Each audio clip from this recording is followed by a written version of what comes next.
And I didn't know whether that was just put down for not doing my song or what, you know.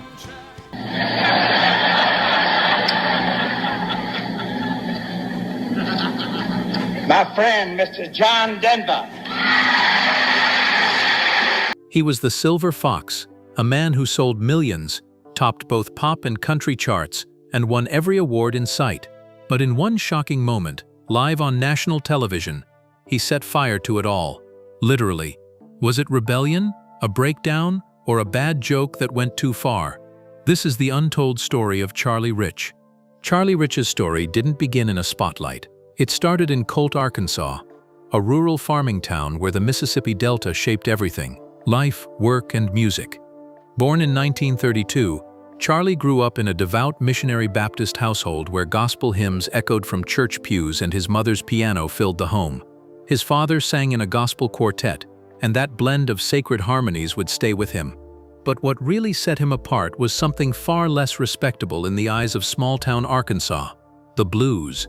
A black sharecropper named C.J. Allen lived nearby, and he introduced young Charlie to the raw power of blues piano. It was soulful, gritty, and deeply emotional, the complete opposite of the clean church music he was supposed to embrace. That tension between gospel discipline and blues freedom would shape him for the rest of his life. By high school, Charlie wasn't just playing piano. He picked up the saxophone and threw himself into jazz bands, experimenting with every style he could get his hands on. He was fascinated by music that didn't follow rules, the kind that bent chords and rhythms into something unpredictable. Teachers and classmates didn't know what to make of him. He wasn't aiming to be a farmer like his parents, but he didn't seem like a country boy ready for Nashville either. In many ways, he already sounded like an outsider. After a short stint at the University of Arkansas as a music major, Charlie enlisted in the U.S. Air Force in 1953. It should have been the end of his musical experiments, but instead it gave him room to expand. Stationed in Enid, Oklahoma, he formed a jazz and R&B group called the Velvet Ones. Their vocalist was Margaret Ann, the woman who would become his lifelong wife and creative partner. Together, they covered Ray Charles and Nat King Cole, blending swing, soul, and early rock. This was the music Charlie loved, the kind he thought he'd be playing for the rest of his life. At that time, country music was barely on his radar. He thought of himself more as a jazz pianist than a country singer. When his Air Force service ended, Charlie and Margaret Ann settled near Memphis, Tennessee. They tried farming for a while, but Charlie couldn't stay away from music. He played piano at local clubs, slipping between jazz, blues, country, and R&B depending on who was listening. To make ends meet, he took demo jobs, writing songs and pitching them to labels. Memphis was exploding with talent: Elvis, Jerry Lee Lewis, Johnny Cash, Carl Perkins. But Charlie didn't quite fit in. His style was too smooth, too experimental, and too unpredictable. One Sun Records executive dismissed him as too jazzy. But even in rejection, there was a spark. Because when he wasn't recording for himself, Charlie was writing songs for the very legends who defined the Sun Records sound. The roots of the Silver Fox weren't polished or planned. They were messy, contradictory, and often misunderstood. He was a farm boy raised on gospel who fell in love with the blues, a jazz-obsessed pianist who would become one of country's most unlikely icons. And yet, even as he struggled to find his place, Charlie Rich was building something deeper, a sound no one could copy, because it came from a life caught between worlds. By the early 1960s, Charlie Rich was in the thick of the Memphis scene, but success refused to stick. At Sun Records, he was hired mostly as a session pianist and songwriter, a behind-the-scenes figure helping others shine. He wrote songs that Jerry Lee Lewis turned into hits, and he played on tracks for Johnny Cash and Carl Perkins. His talent was undeniable, but when it came time for Charlie to record under his own name, something didn't click. His first notable single, Lonely Weekends in 1960, showed promise. It cracked the top 30 on the pop charts. But just as quickly as it rose, his momentum stalled. Follow-up singles fizzled. Labels didn't know how to market him. Was he a country singer, a bluesman, a pop crooner, or was he trying to be all of them at once? Charlie bounced from label to label, groove, smash, high records, searching for a sound that would stick. Each time, he reinvented himself, leaning into jazz, then R&B, then pure pop ballads. Critics admired his versatility, But record executives hated it. In an industry obsessed with categories, Charlie's refusal to stay in one lane made him a nightmare to promote. Fans who loved one song might be baffled by the next. For years, he hovered on the edges of fame, known more as a studio pro than a star in his own right. This was a painful period for him. Charlie had a wife, children, and bills piling up, and the music business wasn't paying the way it should. He took gigs wherever he could. Club dates, session work, songwriting. He played in smoky bars where no one was listening, grinding out standards just to put food on the table. More than once he considered giving it up altogether, retreating to farming or moving away from music completely. But Margaret Ann wouldn't let him quit.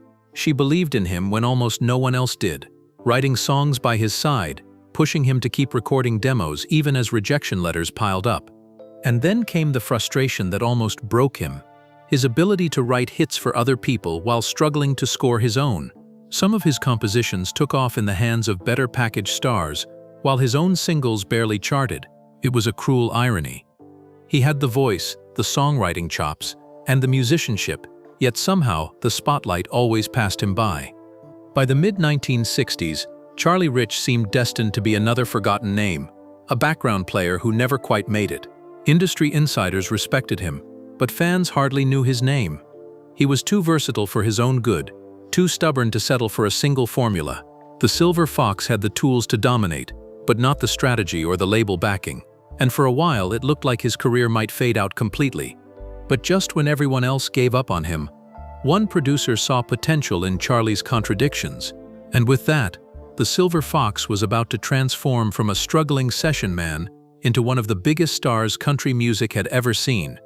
In 1967, when most of the industry had written Charlie Rich off as a talented misfit, one man gave him the second chance that would change everything. Producer Billy Sherrill at Epic Records.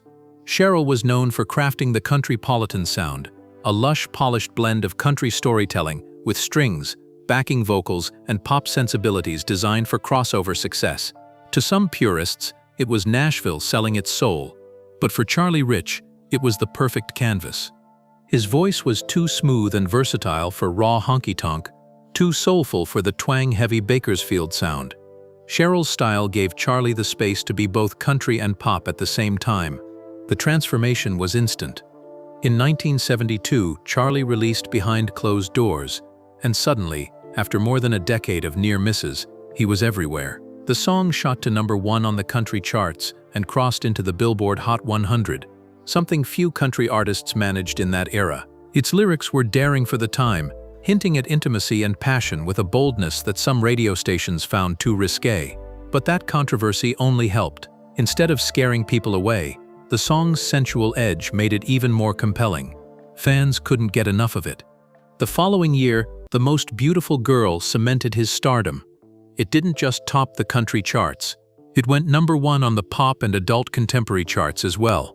Suddenly, Charlie Rich wasn't just a country singer. He was a household name across America. In 1973 and 1974, he won nearly every award possible: Grammys, Academy of Country Music Honors, and the Country Music Association's coveted Entertainer of the Year. At last, after years of rejection, he was on top of the world. The press nicknamed him the Silver Fox, a nod to his prematurely gray hair, which gave him a distinguished, almost movie star presence. Women swooned, men respected him, and critics praised his ability to bend genres without losing authenticity. He wasn't bound to country, pop, or jazz. He was simply Charlie Rich.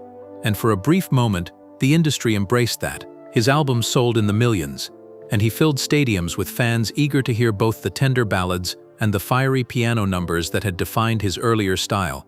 But with success came a new problem. Charlie himself wasn't always comfortable with it. While Sherrill's polished production gave him the hits he'd always wanted, it also boxed him into a sound he didn't fully identify with. He loved jazz and blues improvisation, but now he was being marketed as a soft country balladeer. Friends later said Charlie struggled with the contradiction of being wildly successful yet artistically restless. It was the same tension that had haunted him since his Sun Records days, only now, the stakes were higher. Still, in the early 1970s, there was no denying Charlie Rich's dominance. He was a crossover superstar, the Silver Fox who conquered every chart he touched. For a man once told he was too jazzy to ever succeed, The irony couldn't have been sweeter. He had finally claimed the spotlight that eluded him for so long. But as Charlie stood at the top, cracks were already forming, and within just a couple of years, one shocking night would bring the Silver Fox's empire crashing down in front of millions. October 13, 1975. The Country Music Association Awards were live on national television, and Charlie Rich was at the peak of his fame. Millions tuned in as the Silver Fox walked on stage to present the night's biggest honor, Entertainer of the Year. It should have been routine, a quick smile, a name pulled from the envelope, and polite applause. But what happened instead became one of the most shocking moments in country music history.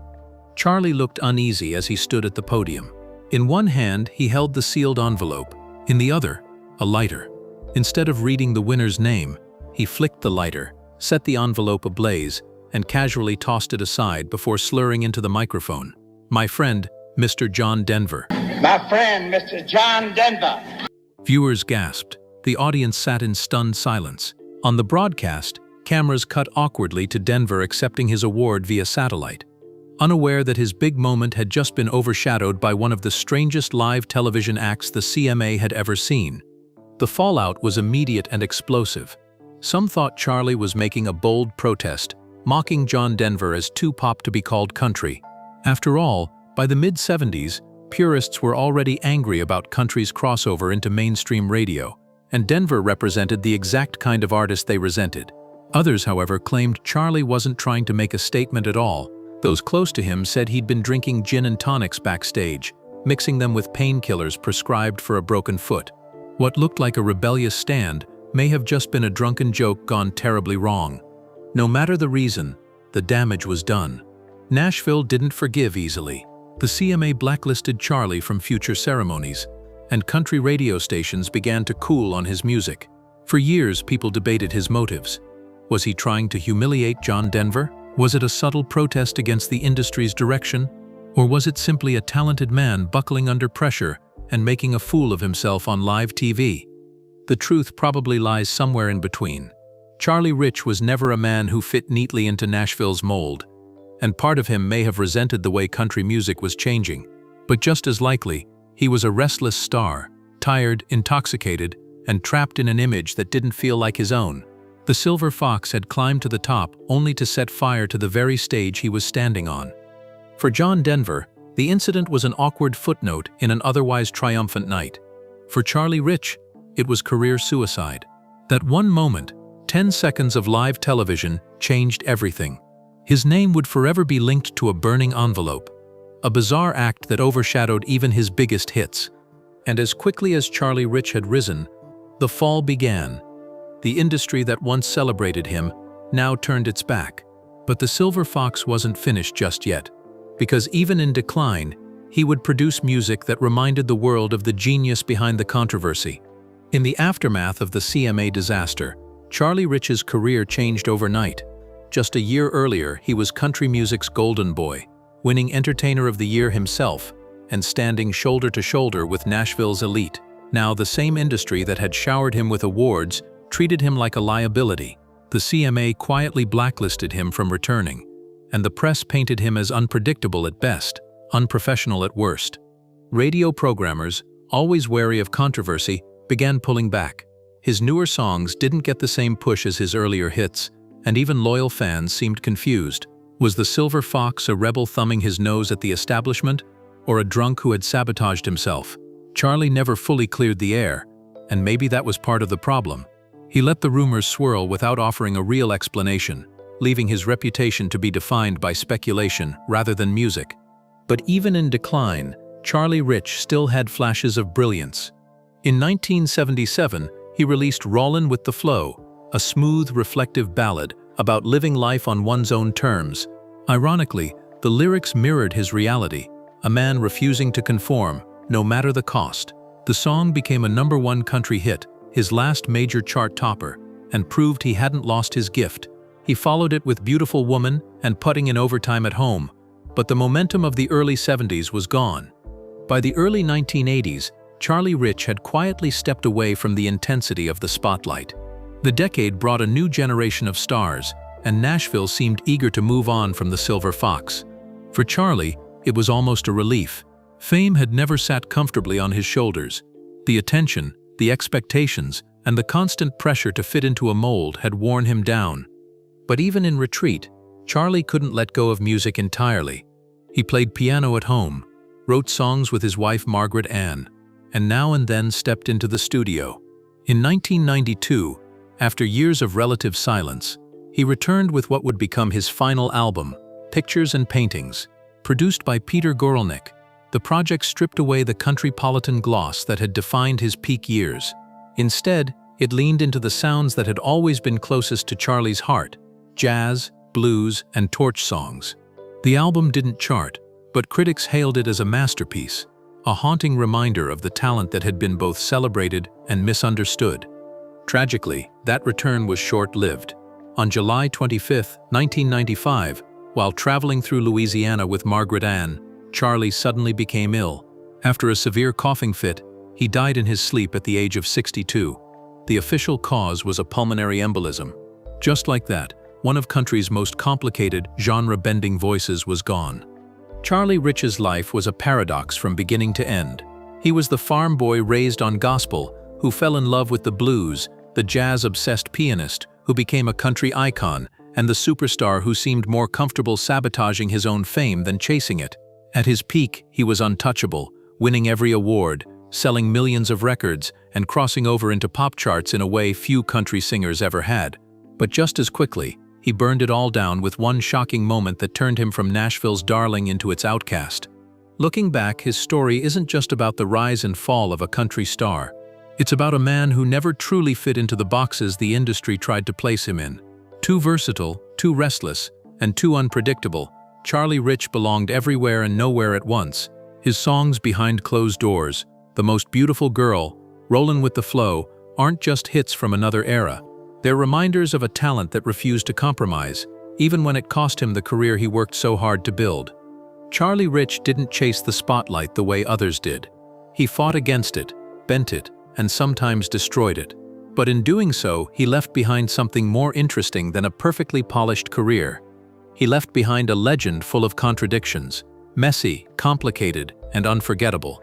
So the next time you hear the opening chords of Behind Closed Doors, think of the man behind the music, a man who could never be pinned down, who carried gospel in one hand, blues in the other, and set fire to everything in between. Charlie Rich was more than a country star. He was the silver fox, and his story still burns.